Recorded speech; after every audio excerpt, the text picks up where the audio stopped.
اپنی سچی زبان سے ارشاد فرمایا، اللہ کے نبی نے فرمایا کہ جو شخص کسی ایک نماز کو قضا کر دے اس کے وقت سے، اور پھر اس کو قضا کر کے ادا بھی کر دے، یعنی اس کی قضا ادا کر لے، تو تب بھی اس کو اللہ رب العزت قیامت کے دن اس نماز کو قضا کرنے پر ایک حقب تک جہنم میں جلائیں گے۔ حضرت علی رضی اللہ تعالیٰ عنہ فرماتے ہیں کہ ایک حقب کا مطلب ہے دنیا کے 80,000 سال تک وہ جہنم کے اندر جلے گا، ایک نماز کو چھوڑنے کی وجہ سے۔ آج نمازیں اسلام سے نکل گئی، مسلمانوں سے نکل گئی، مسلمانوں کی زندگیوں سے نکل گئی۔ آج ہمارے سامنے ہماری اولاد نمازیں چھوڑتی رہتی ہے، ہمیں اتنی تکلیف نہیں ہوتی کہ جیسے ان کے پاؤں کے اندر کانٹا لگنے سے ہمیں تکلیف ہو جاتی ہے، اور کتنا بڑا جرم کرتے ہیں۔ تو فرمایا فصلی لربک، اپنے رب کے لیے نماز پڑھو، ونحر، اور اپنے رب کے لیے قربانی دو۔ نہر اونٹ کو ذبح کرنے کو کہتے ہیں، اونٹ کے نہر کرنے کو کہتے ہیں، اونٹ کو مخصوص انداز کے اندر ذبح کیا جاتا ہے، یعنی اس کو کھڑا کر کے اس کے حلقوم کے اندر خنجر یا نیزہ مارا جاتا ہے، جب وہ گر جاتا ہے تو اس کو ذبح کیا جاتا ہے، اس کو نہر کہتے ہیں عرب کے اندر۔ لیکن یہاں پر اس سے مراد ہر قربانی ہے کہ نبی اکرم صلی اللہ علیہ وآلہ وسلم کی امت پر جو قربانی واجب کی گئی ہے عید الاضحیٰ کے دنوں میں، اس کا ذکر ہے ونحر، کہ اس نعمت کا شکر یہ ہے کہ قربانی ادا کرو۔ قربانی اس جانور کی کہ جو جانور انسانوں کے استعمال میں آتا ہے، حلال جانور، بہائم جس کو کہا جاتا ہے، یعنی گائے، بھینس، اونٹ، بکری، یہ حلال جانور، ان کی قربانی کرنا انسانوں پر، مسلمانوں پر یہ قربانی کرنا واجب ہے۔ اگر کوئی شخص یہ نظر مانگتا ہے کہ میں اپنے بچے کی یا اپنے بیٹے کی قربانی دوں گا، تو تب بھی اس پر بیٹے کی قربانی کرنا یا انسان کی قربانی کرنا یہ جائز نہیں ہوتا، اس کے بدلے میں جانور کی قربانی کرنا اس پر واجب ہوتا ہے۔ جیسا کہ حضرت ابراہیم علیہ السلام کی سنت مبارکہ ہے کہ ان کو حکم ہوا حضرت اسماعیل علیہ السلام کو ذبح کرنے کا، لیکن اللہ رب العزت نے ان کی اطاعت اور فرما برداری اور محبت کو دیکھ کر ان کے لیے حضرت اسماعیل علیہ السلام کی جگہ پر ایک مینڈھا دے دیا جس کو انہوں نے ذبح فرمایا۔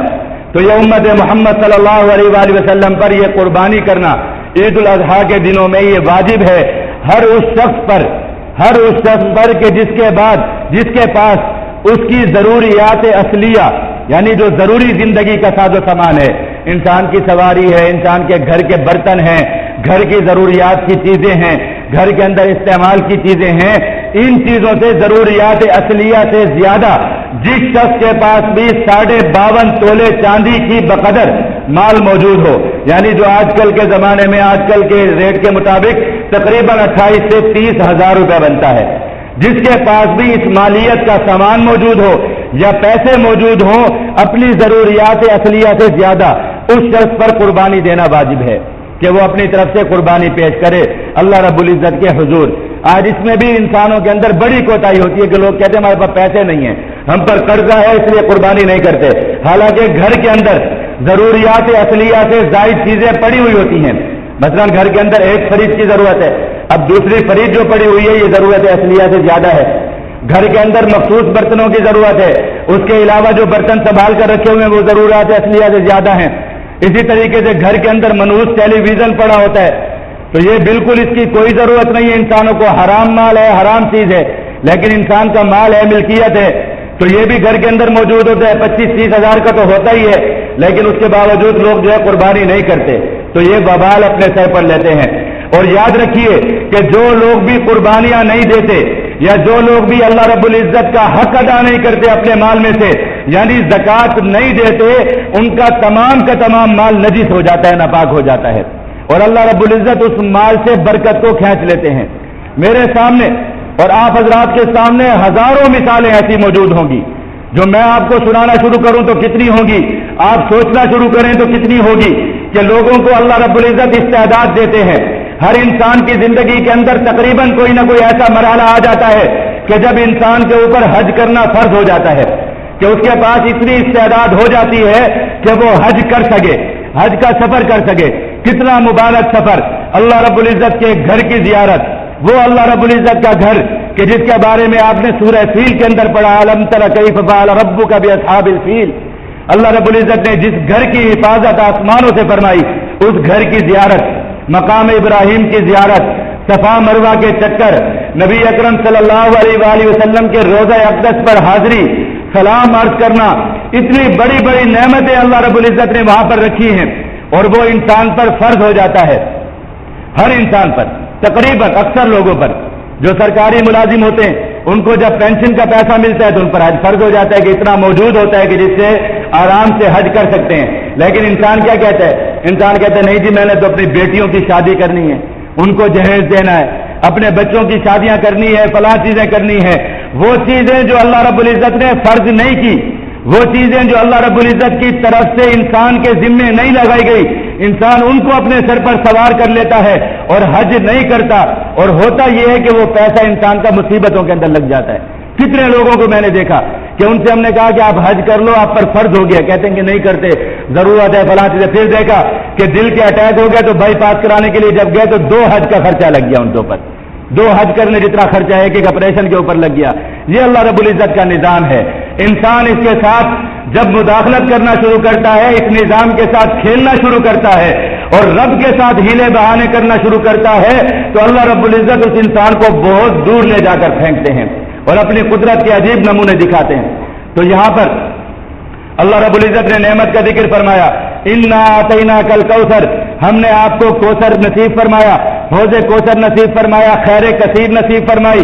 اب اس کا شکر یہ ہے فصلی لربک، اپنے رب کے لیے نمازیں پڑھیں، وانحر، اور اپنے رب کے لیے قربانی دیں.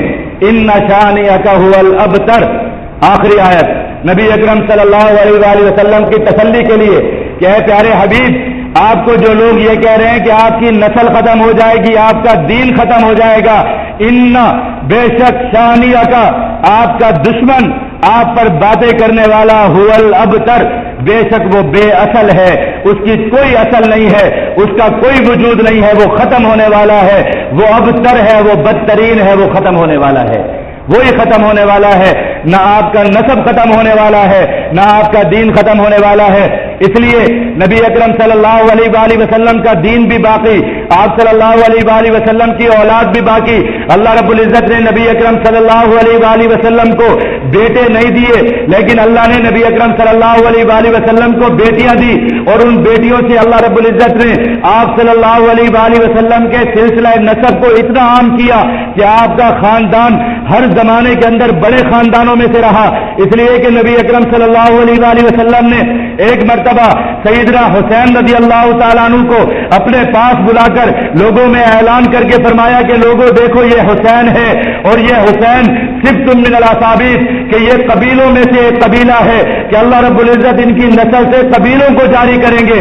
الحمدللہ آج دنیا کے اندر دیکھ لیجئے نبی اکرم صلی اللہ علیہ وآلہ وسلم کا سلسلہ نسب بھی موجود، آپ کی اولاد بھی موجود. الحمدللہ ان کو دیکھ کر لوگوں کی آنکھیں بھی ٹھنڈی ہوتی ہیں. آپ صلی اللہ علیہ وآلہ وسلم کی نسبی اولاد بھی موجود. اور پھر آپ صلی اللہ علیہ وآلہ وسلم نے فرمایا کل مومن تقی، ہر وہ مومن کہ جو تقوی اور پرہیزگاری کو اختیار کرنے والا ہو، میری اطاعت کرنے والا ہو، فہو عالی، تو وہ بھی میری اولاد میں سے ہے، میرے نسب میں سے ہے، وہ میری اولاد ہے. آج دیکھ لو الحمدللہ دنیا کے اندر اربوں انسان، آپ صلی اللہ علیہ وآلہ وسلم کی روحانی اولاد موجود، آپ صلی اللہ علیہ وآلہ وسلم کا قرآن موجود، آپ کا دین موجود، آپ کو ماننے والے موجود، اور قیامت تک رہیں گے. دشمنوں کی اولادیں بھی ختم ہو گئی، دشمنوں کا دین بھی ملیا میٹ ہو گیا، دشمنوں کے حسب و نسب بھی ختم ہو گئے. اللہ کے نبی کا دین بھی سلامت، اللہ کے نبی کا خاندان بھی سلامت، اللہ کے نبی کی شریعت بھی سلامت، اللہ کے نبی کی امت بھی سلامت، اور اللہ کے نبی کا قرآن بھی سلامت، اور قیامت تک سلامت رہے گا. اور یہ آیت جگمگاتی رہے گی ان شانئک ھو الابتر. اور لوگوں سن لو، قیامت تک جو محمد عربی صلی اللہ علیہ وآلہ وسلم کی ناموس پر بکواس کرے گا، اپنی زبان کو چلائے گا، بھونکے گا، وہ دنیا کے اندر بھی ذلیل و رسوا ہو جائے گا، ختم ہو جائے گا، دم کٹا ہو جائے گا. اللہ کا دین اور اللہ کے نبی کا دین اور اللہ کے نبی کا حسب و نسب سلامت رہے گا، قیامت تک سلامت رہے گا.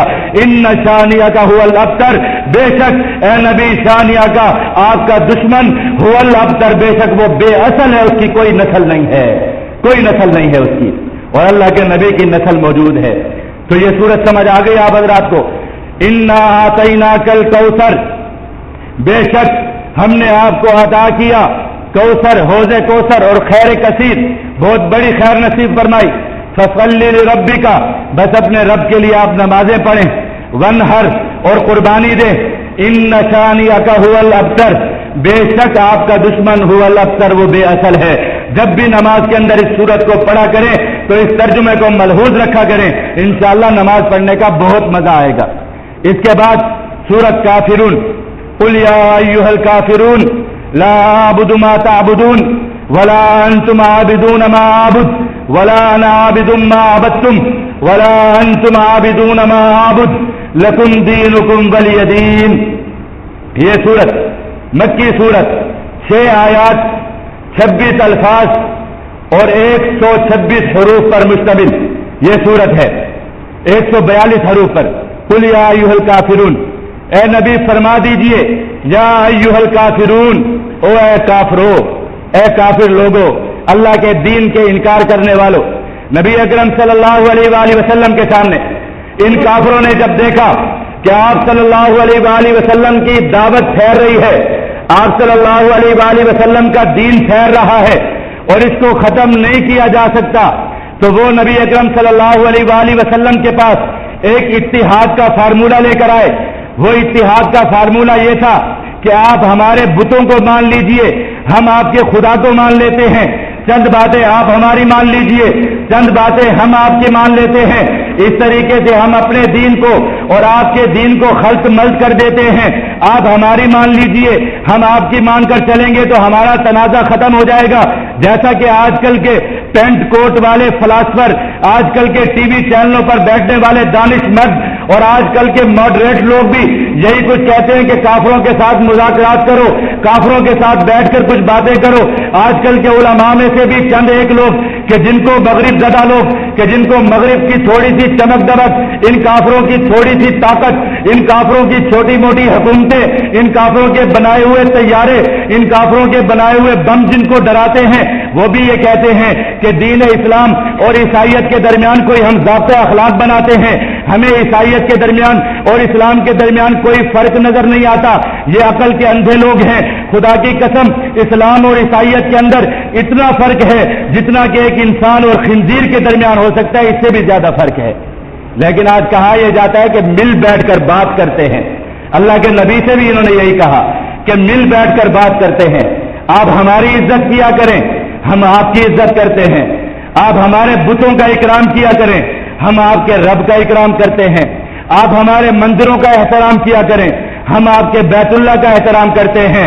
اللہ کے نبی نے فرمایا کہ نہیں، قرآن نے فرمایا کہ نہیں، ایمان والے کی شان یہ نہیں، مسلمان کی شان یہ نہیں، دین اسلام کی شان یہ نہیں ہے کہ دین اسلام کسی کے سامنے جھک کر آئے، یا دین اسلام اپنے علاوہ کسی کو مان کر آئے، یا دین اسلام کسی کے سامنے جھک کر آئے، یا دین اسلام کسی کے سامنے خلط ملط ہو کر آئے. ایسا نہیں ہے. دین اسلام اللہ کا واضح دین ہے. دین اسلام آسمانوں سے اترا ہوا دین ہے، اور یہ کافر دنیا کے دھتکارے ہوئے لوگ ہیں. اللہ کے نبی سے فرمایا کہ آپ ان کافروں کے لیے اپنی زبان کو بھی نرم نہ فرمائیں. قل، آپ فرما دیجئے، یا ایھا الکافرون، او اے کافرو، کافر لوگوں، کافر کہیں آپ ان کو. آج کہتے ہیں ان کافروں کو کافر نہ کہو. کیوں نہ کہیں؟ کیا کہیں ان کو؟ اپنے ابا جی حضور کہیں؟ نہیں کہہ سکتے. کافر ہیں یہ لوگ، کافر ہیں. جب رب کا انکار کرنے والے ہیں تو کافر ہیں. انسان کو دنیا کے اندر کوئی اس کے ماں باپ کو گالی دیتا ہو تو انسان ساری زندگی اس سے کلام کرنا گوارا نہیں کرتا. جو ہمارے رب کو گالیاں دیتے ہوں، جو ہمارے رب کو نہ مانتے ہوں، جو ہمارے دین کو گالیاں دیتے ہوں، جو ہمارے پیارے آقا مدنی صلی اللہ علیہ وآلہ وسلم کے نعوذ باللہ من ذالک خاکے بناتے ہوں، جو آقا کی توہین کرتے ہوں، جو آقا کے نام مبارک کو فٹ بالوں پر لکھ کر اپنے قدموں پر اچھالتے ہوں، ہم ان کو یہ سر کہیں، ہم ان کے سامنے اپنے سر کو جھکائیں، ہم ان کے لیے دنیا کے اندر لال قالین بچھائیں، ہم ان کو پروٹوکول دیں؟ نہیں ہو سکتا. ہماری زبانوں پر یہی آئے گا، یا ایھا الکافرون، اور کافرو انسان کے بچے بن جاؤ. قل یا ایھا الکافرون. اللہ کے نبی سے کہا گیا کہ آپ ان کے ساتھ کوئی معاہدہ مت کیجیے، ان کا اور آپ کا دین برابر نہیں ہو سکتا. جب یہ سورت نازل ہوئی تو مشرکین مکہ بڑے فصیح و بلیغ تھے، عربی کو سمجھتے تھے، کلام کے سیاق و سباق کو بھی سمجھتے تھے. کلام کے رموز کو بھی سمجھتے تھے، کلام کے معانی کو بھی سمجھتے تھے، وہ سمجھ گئے کہ اب اعلان جنگ ہو رہا ہے۔ یہ سورت جب نازل ہو گئی تو اعلان جنگ ہو رہا ہے، اب کفر اور اسلام کی جنگ ہونے والی ہے۔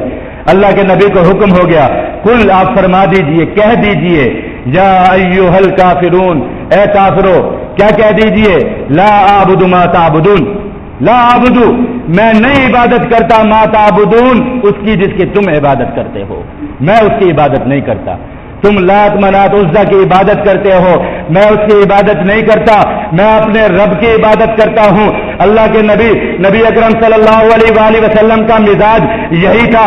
آج لوگوں کو بتایا جاتا ہے کہ اسلام کا کوئی نمونہ پیش کرو، ان کافروں کے سامنے جاؤ، جب ان کافروں کے پاس جا کر بیٹھتے ہیں تو یہ کافر ہم سے سوال کرنا شروع کر دیتے ہیں کہ اپنا ایمان بتاؤ، اپنا اسلام بتاؤ، اپنے نبی کا اخلاق بتاؤ، اپنے صحابہ کرام کی زندگیاں بتاؤ، تو ہم ان کو بتاتے ہوئے ڈرتے ہیں کہ ہمارے نبی بدر کے اندر کھڑے تھے، ہمارے نبی نے احد کے اندر تلوار چلائی تھی، ہمارے نبی نے احزاب کے اندر تمہارے لشکر کو بھگایا تھا، ہمارے نبی نے بنو قریظہ کے اندر تمہیں کاٹ کاٹ کر کنووں کے اندر پھینکا تھا، ہمارے نبی نے خیبر کے اندر تم پر چڑھائیاں کی تھی، ہمارے نبی تبوک کے لیے نکلے تھے، ہمارے نبی نے حنین اور طائف کے اندر تمہیں مارا تھا، ہمارے نبی مکہ کے اندر 10,000 کے لشکر جرار کے ساتھ بیت اللہ شریف کے اندر فاتح بن کر داخل ہوئے تھے۔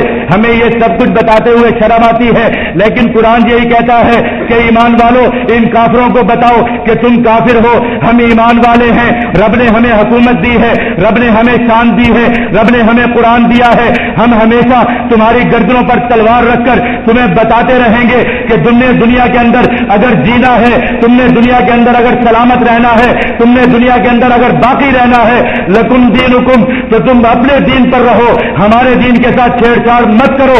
اگر تم دین اسلام کے ساتھ چھیڑ چھاڑ کرو گے تو تمہارا کلا کما کیا جائے گا، تمہیں مارا جائے گا، تمہیں قتل کیا جائے گا۔ یہ اسلام کا مزاج ہے، یہ قرآن کا مزاج ہے۔ اس لیے فرمایا کل للذین کفروا ستغلبون وتحشرون الی جہنم۔ ان کو سناؤ آج کل کے یہ دانش مندوں کو جو ان کافروں کے پاس جا کر رے کرتے ہیں، جو کافروں کے پاس جا کر اپنی بیٹیاں بیچتے ہیں، جو اپنا ملک سلطنت اور اپنے لوگ اٹھا کر بیچتے ہیں، اپنی بہنیں $5 کے عوض بیچتے ہیں، ان کو قرآن سناؤ۔ قرآن کہتے ہیں ان کافروں سے جب بھی تمہارا کلام ہو کہہ دو ان کافروں سے کل للذین کفروا، او کافرو، دنیا کے کالے کافرو، سفید کافرو، تم دنیا کے اندر B-52 طیارے بناؤ، تم دنیا کے اندر ہزاروں ڈیزیکیٹر بناؤ، تم دنیا کے اندر ایٹم بم بناؤ، لیکن ہمارے رب کا اعلان ہے للذین کفروا ستغلبون، تم مغلوب ہو جاؤ گے، وتحشرون الی جہنم، اور تم جہنم کی طرف دھکیلے جاؤ گے۔ تمہارے نہ دنیا ہے نہ تمہارے لیے آخرت ہے۔ کافروں کے ساتھ کیسی زبان استعمال ہونی چاہیے یہ قرآن نے بڑے اچھے انداز میں بتایا ہے۔ الف لام میم غلبت الروم، ان کو کہہ دیجئے روم والوں سے غلبت الروم، تم مغلوب ہو جاؤ گے۔ تو یہاں پر بھی فرمایا کل، کہہ دیجئے ان سے یا ایھا الکافرون۔ آج شرم آتی ہے کسی کافر کو کافر کہتے ہو، کہتے ہیں ہمارے بھائی لگتے ہیں، یہ تو ہمارے بھائی ہیں، اوباما صاحب ہمارے بھائی ہیں، یہ برطانیہ والے ہمارے بھائی ہیں۔ کیوں ہمارے بھائی ہیں؟ کوئی باپ کو گالی دینے والا بھائی ہوتا ہے؟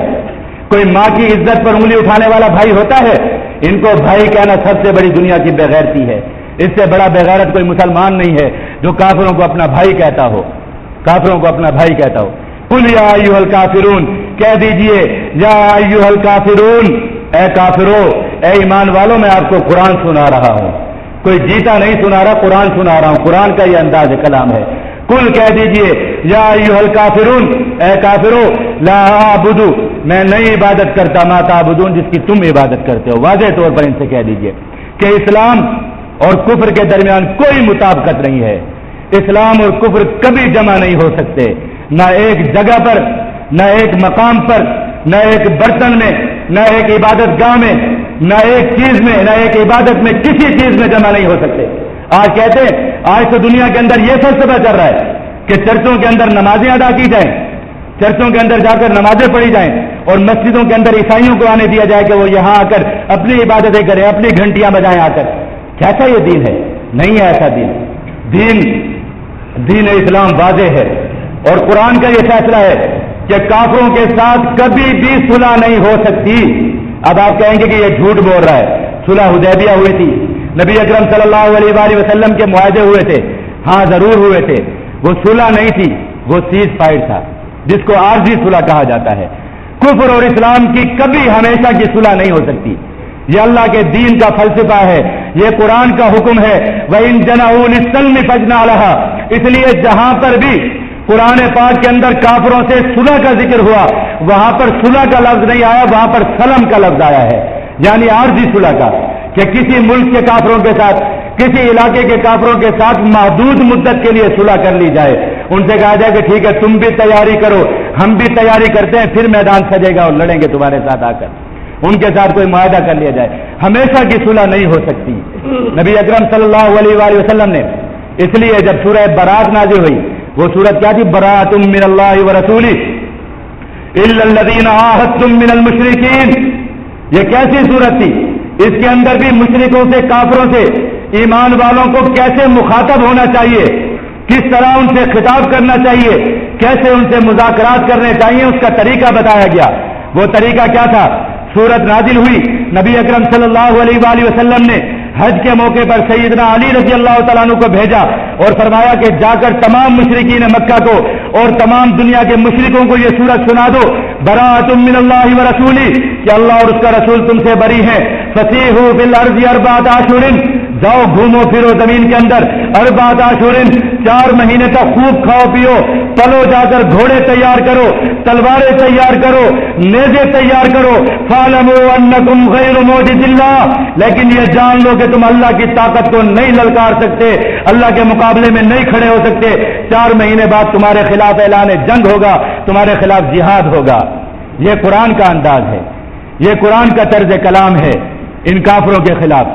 تو یہاں پر بھی اس صورت کے اندر بھی یہی طرز, یہی بتایا گیا. قل یا ایھا الکافرون, آپ کہہ دیجئے ان کافروں سے, لا اعبد ما تعبدون, میں نہیں عبادت کرتا اس کی کہ تم جس کی عبادت کرتے ہو. ولا انتم عابدون ما اعبد, پھر تاکیداً فرمایا ولا انتم, اور تم بھی, ولا انتم عابدون, اور تم بھی عابدون نہیں عبادت کرتے, ما اعبد اس کی جس کی میں عبادت کرتا ہوں. جب تم میرے رب کو نہیں مانتے, جب تم میرے قرآن کو نہیں مانتے, جب تم میری رسالت کو نہیں مانتے, تو میں تمہیں کیسے مان لوں؟ ایسا ہو نہیں سکتا. یہ سارے ہی اخلاق, یہ ساری ہی رواداریاں, یہ ساری ہی اخلاقیات کی بات ہمارے لیے کیوں آتی ہیں؟ ہر کوئی مسلمانوں پر ہی کیوں چڑھا آتا ہے کہ مسلمانوں تم دہشت گردی کی بات کیوں کرتے ہو؟ تمہارا مولوی کیوں دہشت گردی کی بات کرتا ہے؟ تمہارا مولوی کیوں مسجد کے ممبر پر بیٹھ کر جہاد کی بات کرتا ہے؟ کوئی ان سے نہیں پوچھ سکتا کہ تم نے دنیا کے اندر ایٹم بم کس لیے بنائے ہیں؟ تم نے مسلمانوں کے علاقوں پر غارت گریاں کس لیے کی ہیں؟ تم نے لاکھوں مسلمانوں کو قتل عام کس لیے کیا؟ تم نے کروڑوں انسانوں کو جنگ عظیموں کے اندر کیسے قتل کیا؟ تم نے افغانستان اور عراق کے بچوں کو کیسے جلا جلا کر مارا؟ کوئی تم سے نہیں پوچھ سکتا. تم سب ہم ہی سے کہتے ہو کہ نیچی رکھ نگاہ اپنی, سب ہم سے کہتے ہیں کہ تم بکری کے بچے بن کر رہو, اور ہم کہتے ہیں کہ ہاں ٹھیک ہے, آپ ہمیں ڈالر دیتے ہو, آپ ہمیں پاؤنڈ دیتے ہو, آپ ہمیں قرضے اٹھا کر دیتے ہو, اس لیے جیسا آپ فرمائیں گے ویسا ہوگا. ایسا نہیں ہوگا. قرآن بھی سلامت رہے گا, اور قرآن تمہیں کہتا رہے گا قل یا ایھا الکافرون, او کافرو لا اعبد ما تعبدون, ہم نہیں عبادت کرتے اس کی جس کی تم کرتے ہو. ولا انتم عابدون ما اعبد, اور تم عبادت نہیں کرتے اس کی جس کی ہم کرتے ہیں. ولا انا عابد ما عبدتم, اور پھر فرمایا ولا انا عابد ما عبدتم, اور میں نہیں عبادت کرتا اس کی جس کی تم کرتے ہو. اس میں فاعل کے صیغے کے ساتھ فرمایا. دوبارہ اس لیے فرمایا کہ اس کا مطلب یہ ہے کہ اس میں کوئی زمانے کی قید نہیں ہے. اللہ کے نبی فرما رہے ہیں کہ نہ میں تمہارے جن کے تمہارے جو معبود ہیں, نہ میں ان کی عبادت کرتا تھا, نہ کرتا ہوں, نہ کبھی کروں گا, قیامت تک نہیں کروں گا. ولا انا عابد ما عبدتم ولا انتم عابدون ما اعبد, اور تم بھی نہیں عبادت کرتے اس کی کہ جس کی میں عبادت کرتا ہوں.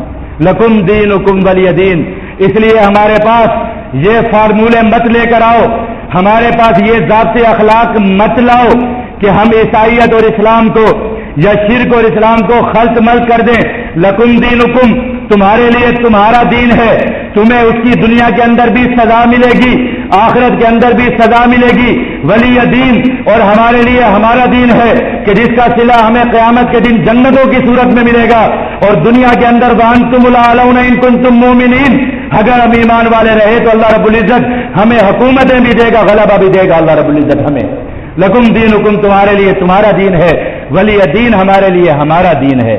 یہ ضابطہ اخلاق ہے کہ ہمارے دین سے چھیڑ چھاڑ نہ کرو، ہمارے دینی معاملات کے اندر مداخلت مت کرو، ہمارے بچوں کو کافر بنانے کی کوشش مت کرو، ہمارے گھروں کے اندر کفر کے نظام کو لانے کی کوشش مت کرو. اگر ایسا کرو گے تو پھر تمہارے خلاف اعلان جنگ ہے. تم اپنے اپنے گھروں کے اندر رہو، اپنی اپنی عبادت گاہوں کے اندر رہو، مسلمانوں کو جزیہ دو، مسلمانوں کے ساتھ امن کے ساتھ رہو، تب مسلمان تمہارے ساتھ نہیں چھیڑے گا، تب مسلمان تمہارے مال کی بھی حفاظت کرے گا، مسلمان تمہاری جان کی بھی حفاظت کرے گا. لیکن اگر تم مسلمان کے دین کے ساتھ چھیڑو گے تو مسلمان تمہارا وہ حشر کرے گا جو مسلمانوں نے میدان بدر کے اندر کیا تھا. مسلمان تمہارا وہ حشر کرے گا مسلمان نے جو بنو قریظہ کے میدان کے اندر تمہارے ساتھ کیا تھا. لکم دینکم ولی دین، یہ ضابطہ اخلاق بتا دیا. پھر آج کا کافر کیا کر رہا ہے؟ آج کا کافر کیا اسلام کے ساتھ چھیڑ چھاڑ نہیں کر رہا؟ کر رہا ہے چھیڑ چھاڑ. ہمارے مسلمانوں کو کافر بنا رہا ہے، ہمارے بچوں کو کافر بنا رہا ہے. اللہ کے نبی نے تلوار اٹھائی اور نبی اکرم صلی اللہ علیہ وآلہ وسلم نے جہاد کیا، اور اس جہاد کے ذریعے اللہ کے نبی نے ایسا امن قائم کیا کہ جس امن کی مثال دنیا کے اندر کوئی پیش نہیں کر سکتا. نہ آج کا امریکہ، نہ آج کا یورپ. یہ امریکہ اور یورپ جس نظام کو آج دنیا کے اندر لے کر پھر رہے ہیں، جاؤ جا کر دیکھو، اخبارات اٹھا کر دیکھو، ان کا یہ نظام جانوروں سے زیادہ بدتر ہے. میں پرسوں فیصل آباد کے اندر تھا، مجھے ایک امریکہ سے آئے ہوئے مولوی صاحب نے کہا، کہتے ہیں مجھے امریکہ کے اندر ایک سینیٹر ملا ہے، اس سینیٹر نے مجھ سے 2 باتیں کی ہیں، وہ باتیں بڑی میرے دل کو لگی ہیں اور میں اس کو جواب نہیں دے سکا. میں نے کہا حضرت کیا باتیں کی اس نے؟ کہتے ہیں ایک تو اس نے یہ کہا کہ پاکستان کے اندر بد امنی اور پاکستان کے انحطاط کا سبب یہ ہے کہ پاکستان کے پاس، پاکستان کے لوگوں کے پاس دینی قیادت موجود نہیں ہے، اور دوسری وجہ یہ ہے کہ پاکستان کے لوگوں کے اندر جو ان کا معاشرہ ہے وہ مہذب معاشرہ نہیں ہے، کہ ان کے اندر کوئی تہذیب ہو، ان کے اندر کوئی اخلاق ہو. وہ تہذیب سے بہت دور ہیں، تعلیم سے بہت دور ہیں، اس وجہ سے پاکستان کے اندر امن نہیں ہو رہا. کہنے لگے میں اس کے سامنے شرمندہ ہو گیا. میں نے کہا اللہ کی شان ہے کہ آپ اس کے سامنے شرمندہ ہو گئے. کہتے ہیں اور اس کو کیا کہتا؟ میں نے کہا اس سینیٹر سے آپ پوچھتے کہ تو یہ کہہ رہا ہے کہ پاکستان کے اندر دینی قیادت موجود نہیں ہے، تو اس سے پوچھتا کہ تو عیسائی ہے، تیری عیسائیت کو ہم اچھے طریقے سے جانتے ہیں، نہ تیری عیسائیت کے آگے کا پتہ، نہ تیری عیسائیت کے پیچھے کا پتہ. تیری عیسائیت کے چرچوں کے اندر بیٹھے ہوئے پادری، ہر سال تم ان پادریوں کو چرچوں سے اس لیے نکال دیتے ہو کہ وہ چرچوں کے اندر آنے والی بچیوں کے ساتھ اور بچوں کے ساتھ بدکاریاں کرتے ہیں. اپنے چرچوں کو تم فروخت کرتے ہو اور تم کہتے ہو کہ مسلمانوں کے پاس دینی قیادت نہیں. اور آج تک تم دنیا کو کوئی عیسائیت نہیں بتا سکے کہ عیسائیت کس چیز کا نام ہے، عیسائیت کی کتاب کیا ہے، عیسائیت کی عبادت کیا ہے، عیسائیت کے معاملات کیا ہیں، عیسائیت کا قانون کیا ہے، عیسائیت کا دستور کیا ہے، عیسائیت کا منشور کیا ہے. تم کچھ نہیں بتا سکتے. آؤ ہماری مسجد کے اندر آؤ، ایک بچے کو کھڑا کروں گا، خدا کی قسم پورا قرآن تمہیں شروع سے آخر تک سنا دے گا. تم کہتے ہو کہ مسلمانوں کے پاس دینی قیادت نہیں ہے، تمہیں آج تک یہ پتہ نہیں کہ تمہاری انجیل ہے کون سی، متا ہے، مرکز ہے، یوحنا ہے، لوکا ہے، کون سی ہے. آؤ آ کر یہاں پر مسجد کے اندر آؤ. تم قرآن پاک کی ایک آیت کی زبر اور زیر غلط کرو، تمہیں 25 بندے بتائیں گے کہ تم نے غلط پڑھی ہے. تم کہتے ہو مسلمانوں کے پاس دینی قیادت نہیں ہے. الحمدللہ مسلمانوں کے پاس دینی قیادت موجود ہے. مسلمانوں کے کو ایک ایک چیز کا پتہ ہے. مسلمان کو تو یہ بھی پتا ہے کہ ہم نے ناخون کیسے کاٹنے ہیں. مسلمان کو تو یہ بھی پتا ہے کہ نہانے کا سنت طریقہ کیا ہے. مسلمان کو تو یہ بھی پتا ہے کہ مسجد سے باہر نکلنے کا سنت طریقہ کیا ہے. مسلمان کو تو یہ بھی پتا ہے بازار کے اندر چلنے کا طریقہ کیا ہے، بازار کے اندر رہنے کا طریقہ کیا ہے، دکانداری کا طریقہ کیا ہے، جانوروں کے ساتھ معاملات کا طریقہ کیا ہے، انسانوں کے ساتھ معاملات کا طریقہ کیا ہے، اپنے رشتوں کے ساتھ، رشتہ داروں کے ساتھ معاملات کا طریقہ کیا ہے. مسلمان کو ہر چیز کا پتا ہے. تم جانوروں جیسی زندگی گزارے، تمہیں کسی چیز کا پتا نہیں ہے. تم ہمیں کہتے ہو کہ تمہارے پاس دینی قیادت نہیں ہے. میں نے کہا مولانا کیا آپ کو سمجھ میں نہیں آئی کیا بات؟ کہنے لگے ہاں یہ تو میرے ذہن میں نہیں آیا. اور میں نے کہا جو آپ کو مہذب معاشرہ بتا رہا تھا، اس مہذب معاشرے کی کسی خاتون کو پکڑ کر آپ اس سے پوچھتے کہ بیٹی یا بی بی تو یہ بتا کہ رات کو اگر تو اپنے کمرے کے اندر اپنے بھائی کے ساتھ سو جائے تو کیا تجھے اس بات کا امن ہوتا ہے کہ تیرا بھائی تیرے ساتھ بدکاری نہیں کرے گا یا تیری عزت پر ہاتھ نہیں ڈالے گا؟ تو اس چیز کی ضمانت دے سکتی ہے؟ خدا کی قسم کوئی نہیں دے سکتا. اتنا بےہودہ معاشرہ ہے. اور الحمدللہ میں نے کہا ہمارے معاشرے کا ایک ان پڑھ جاہل مزدور بھی جب کسی گھر کی چھت کے اوپر چڑھتا ہے تو وہ اعلان کرتا ہے کہ پردے داروں، پردے والوں پردہ کر لو، درخان مزدور کوٹھے پر چڑھ رہا ہے. میں نے کہا تم ہمارے معاشرے کی بات کرتے ہو جہاں کا جاہل انسان بھی پردہ داریوں کے اصول کو سمجھتا ہے، اور تم یہ کہتے ہو کہ پاکستان کے اندر بدامنی ہے. پاکستان کے اندر بدامنی تم نے کی، تم نے یہاں کے حکمرانوں کو ڈالروں کے عوض خریدا، تم نے یہاں کے لوگوں کو پیسہ دے دے کر یہاں کے لوگوں کو مروایا، پورے پاکستان کو بدامنی کے اندر ڈال دیا. لیکن آج بھی الحمدللہ پاکستان کا معاشرہ امریکہ کے معاشرے سے 1000 گنا زیادہ پاکیزہ معاشرہ ہے، اس لیے کہ امریکہ کے اندر ہر منٹ اور ہر گھنٹے کے اندر زنا بالجبر، جبری طور پر جو زنا کیے جاتے ہیں وہ درجنوں کی تعداد کے اندر ہوتے ہیں، اور یومیہ وہاں پر جو قتل کیے جاتے ہیں وہ سینکڑوں کی تعداد کے اندر ہوتے ہیں. اتنا بدکار اور اتنا بےہودہ اور جانوروں جیسا معاشرہ، اور وہ ہمیں کہیں کہ مسلمانوں کا معاشرہ بد تہذیب ہو گیا ہے، مسلمانوں کا معاشرہ ختم ہو گیا. ایسا نہیں ہے. یہ چند ایک مسلمان ہیں جو مسلمانوں کے چہروں کی کالک بن گئے ہیں، جنہوں نے اسلام کے چہروں پر کالک پو دی ہے، جنہوں نے اسلام کی تشریحات کو غلط استعمال کیا ہے، اسلام کی دی ہوئی عظمت کو غلط استعمال کیا ہے، اور ان کافروں نے یہ سمجھ لیا ہے کہ ہم نے سارے مسلمانوں کو فتح کر لیا ہے. ایسا نہیں ہو سکتا. تو قرآن کی زبان میں آپ کو سنا رہا ہوں. قل یا ایھا الکافرون، آپ کہہ دیجئے یا ایھا الکافرون، ترجمہ یاد کر لیجئے. یا ایھا الکافرون، اے کافرو، لا اعبد ما تعبدون، میں نہیں عبادت کرتا اس کی جس کی تم کرتے ہو، ولا انتم عابدون ما اعبد، اور تم عبادت نہیں کرتے اس کی جس کی میں کرتا ہوں، ولا انا عابد ما عبدتم، اور میں نہیں عبادت کرتا ہوں نہ کروں گا اس کی کہ جس کی تم کرتے ہو، ولا انتم عابدون ما اعبد، اور تم بھی اس کی عبادت نہیں کرتے جس کی میں کرتا ہوں. لکم دینکم، تمہارے لیے تمہارا دین ہے، ولی دین، اور میرے لیے میرا دین ہے. اس لیے میرے دین کے ساتھ چھیڑ چھاڑی مت کرو، میرے بچوں کو کافر مت بناؤ، میرے گھروں کے اندر ٹی وی مت لاؤ، میرے بچوں کو کمپیوٹر کے اندر مت الجھاؤ، میرے مسلمانوں کو کافر مت کرو، میری سرزمینوں پر قبضے مت کرو، میرے مال پر قبضے مت کرو، میری معیشت اور معاشرت کے ساتھ اور میری ثقافت کے ساتھ چھیڑ چھاڑ مت کرو. میں تمہارے ساتھ نہیں کروں گا.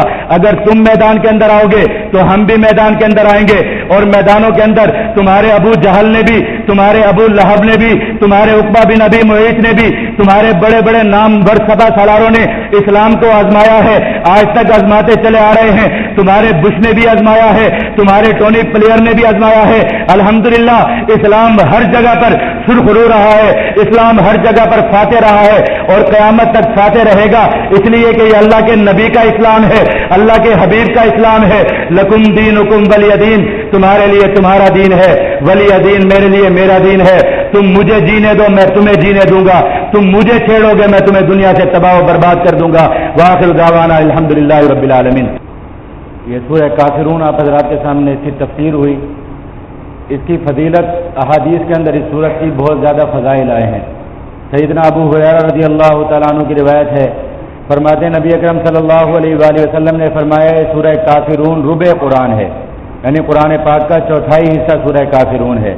تو جو شخص اخلاص نیت کے ساتھ اس سورت کو پڑھ لے تو اس کو ربع قرآن پڑھنے کا اجر ملے گا انشاءاللہ. اسی طریقے سے سیدنا ابن مسعود رضی اللہ تعالیٰ عنہ کی روایت ہے، ابن عباس رضی اللہ تعالیٰ عنہ کی روایت میں ہے، ابن عمر رضی اللہ تعالیٰ عنہ کی روایت ہے کہ نبی اکرم صلی اللہ علیہ وآلہ وسلم اپنی اکثر نمازوں کی سنتوں میں سورہ کافرون اور سورہ اخلاص پڑھا کرتے تھے.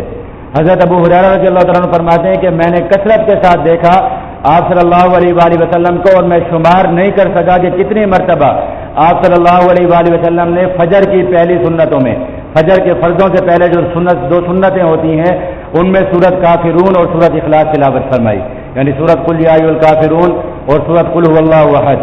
اسی طریقے سے طواف میں آپ حضرات میں سے اکثر حضرات، کافی حضرات انشاءاللہ حج پر جا رہے ہوں گے، تو طواف میں جو 7 چکروں کے بعد واجب طواف ہوتی ہیں، 2 رکعتیں واجب ہوتی ہیں، ان میں بھی روایات میں آتا ہے نبی اکرم صلی اللہ علیہ وآلہ وسلم سورہ کافرون اور سورت قل ھو اللہ احد، سورت اخلاص جو ہے اس کو تلاوت فرمایا کرتے تھے. تو بہت فضیلت والی سورت ہے. اسی طریقے سے ایک صحابی نے نبی اکرم صلی اللہ علیہ وآلہ وسلم سے پوچھا کہ یا رسول اللہ مجھے کوئی ایسا وظیفہ فرما دیں کہ جس سے مجھے جو ہے وہ راحت ملے اور سکون ملے۔ تو آپ صلی اللہ علیہ وآلہ وسلم نے فرمایا کہ جب رات کو آپ سونے لگتے ہیں تو اس وقت سورۃ کافرون پڑھ لیا کریں، یہ آپ کی طرف سے اللہ رب العزت کی توحید کا اقرار اور کفر سے بیداری ہو جائے گی، اور اللہ رب العزت آپ کو اس کے فضائل نصیب فرمائیں گے۔ تو بطور وظیفہ کے نبی اکرم صلی اللہ علیہ وآلہ وسلم نے اس سورت کی تلاوت کا فرمایا۔ اللہ رب العزت عمل کرنے کی توفیق عطا فرمائے۔